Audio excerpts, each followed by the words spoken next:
Hey viewers, hi, welcome to our channel. నేను మీ అంజలి. So మనందరికీ తెలుసు చాలా రకాల వ్యాధుల్లోని one of the dangerous cancer అన్నది. సో క్యాన్సర్ ఉన్న వాళ్ళకి ఇమ్యూనిటీ పెంచుకోవడానికి ఏదైనా ఆయుర్వేదిక్లో ఏదైనా సొల్యూషన్ ఉందా అని గురువుగారిని అడిగి తెలుసుకుందాం. గురుగారు నమస్తే. నమస్కారం అండి. ఓం శ్రీ గురుభ్యో నమః. గురుగారు, అంటే లైక్ క్యాన్సర్తో బాధపడుతున్న వాళ్ళు ఇమ్యూనిటీ పెంచుకోవడానికి మన ఆయుర్వేదిక్లో ఏదైనా అంటే లైక్ ఉపాయం ఏదైనా ఉందా? ఎంతోమంది గురువులు చెప్పే మాట ఏంటంటే పసుపులో కుర్కుమిన్ అనే పదార్థం ఉంటుంది. దాన్ని కనుక తీసుకుంటే మనకేంటంటే క్యాన్సర్ వాళ్ళకు మంచి ఉపశమనం కలుగుతుందని. ఇది నేను చెప్తున్న మాట కాదు, అనేక మంది గురువులు అనేక మంది ఈ మన ల్యాబ్ టెస్టులు చెప్తున్నాయి. దానికో ఏంటంటే పసుపులో కుర్కుమిన్, అదేవిధంగా వేపాకులో దాంట్లో ఒక రకమైన అంటే క్యాన్సర్ కణాలని తగ్గించడంలో సహాయకారిగా పనిచేస్తుందని అనేక అంటే ఇన్స్టిట్యూషన్స్ దాని మీద రీసెర్చ్ చేయడం జరిగింది.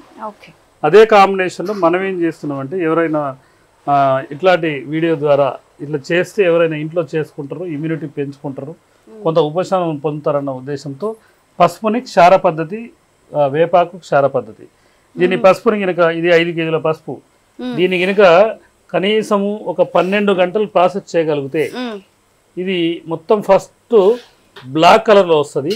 దాని తర్వాత చేస్తుంటే కొంత వైట్ కలర్లో వస్తుంది. ఇది 5 కేజీలు ప్రాసెస్ చేస్తే సుమారు ఒక 200 గ్రాములు వస్తుంది. 5 కేజీలు చేస్తే 200 గ్రాములు, 200 గ్రామ్స్ వస్తుంది. ఇక వేపాకంటే అన్లిమిటెడ్, మేము ఒక 50 కిలోలు ప్రాసెస్ చేస్తే ఒక 600 గ్రాములు అట్లా రావచ్చు. కాబట్టి ఇది ఏంటంటే ఈ పసుపు క్షారం తీస్తే ఈ విధంగా బూడిద కలర్లో వస్తుంది. ఇది క్షార పద్ధతి అంటారు. అది 200 గ్రామ్స్, అది చాలా బరువుగా ఉంటుంది. దీన్ని ఏం చేస్తామంటే క్యాప్సూల్ రూపంలో ఇస్తాం. ఉదయం 2 క్యాప్సూల్, నైట్ 2 క్యాప్సూల్ తీసుకుంటే క్యాన్సర్ వాళ్ళు చాలా మంది మాకు బాగుందండి, రిలీఫ్ ఉందని అంటుంటారు. ఎంత టైం పడుతుంది దాదాపు? ఇది 12 అవర్స్, 12 గంటలు ప్రాసెస్ చేయాలి. ఉదయం 8 గంటలకు స్టార్ట్ చేస్తే నైట్ 8 గంటల వరకు రెడీ అవుతుంది. అంటే ఇప్పుడు పసుపు, వేపాకు క్షారాన్ని కలుపుతారా? ఈ రెండు సపరేట్ చేసి ఆ క్షారం అది బూడిదలాగా వస్తుంది. అది దాన్ని ఇదైతే వేపాకు అయితే చాలా వైట్ కలర్ వస్తుంది. ఈ రెండింటిని కలిపి సమపాలల్లో కలిపి క్యాప్సూల్ కొడతాం 500 mg. ఉదయం 2 క్యాప్సూల్, నైట్ 2 క్యాప్సూల్స్. అదే కాకుండా గుమ్మడికాయ జ్యూస్ తాగమని చెప్తాము.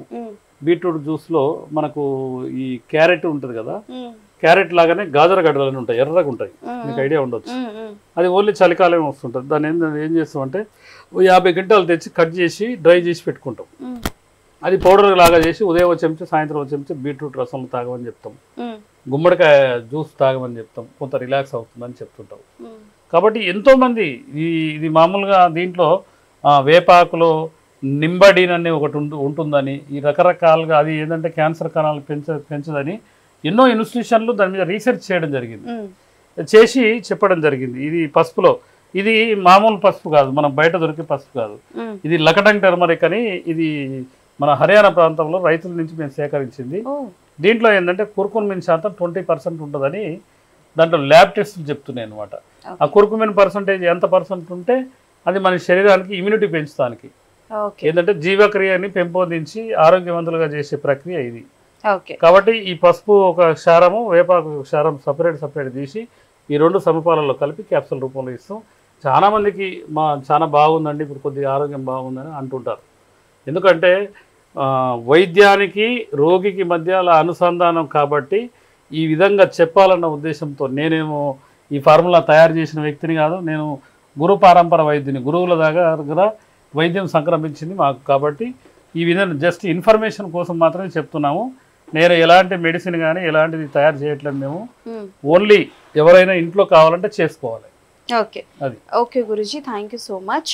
సో చూసారు కదా, క్యాన్సర్తో ఉన్నవాళ్ళు ఇమ్యూనిటీ పెంచుకోవడానికి అయితే ఈ మెడిసిన్ అంటే లైక్ ఈ ప్రాసెస్ని మీరు ఇంట్లో కూడా చేసుకోవచ్చు. దీన్ని మెడిసిన్ అని అనలేము కానీ, బట్ ఈ ప్రాసెస్ని ఇంట్లో వాడి మీ ఇమ్యూనిటీని మీరే పెంచుకోవచ్చు. లేదు గురుగారు ద్వారా ఆర్ ఎల్స్ ఆయన చేసిన ప్రాసెస్ తెలుసుకొని ఆయన ద్వారా తీసుకోవాలనుకుంటే కింద స్క్రోల్ అవుతున్న నెంబర్కి ఫోన్ చేసి మీ ప్రాబ్లమ్స్ ఏంటో చెప్పి మీరు సమస్యని తీర్చుకోగలరు.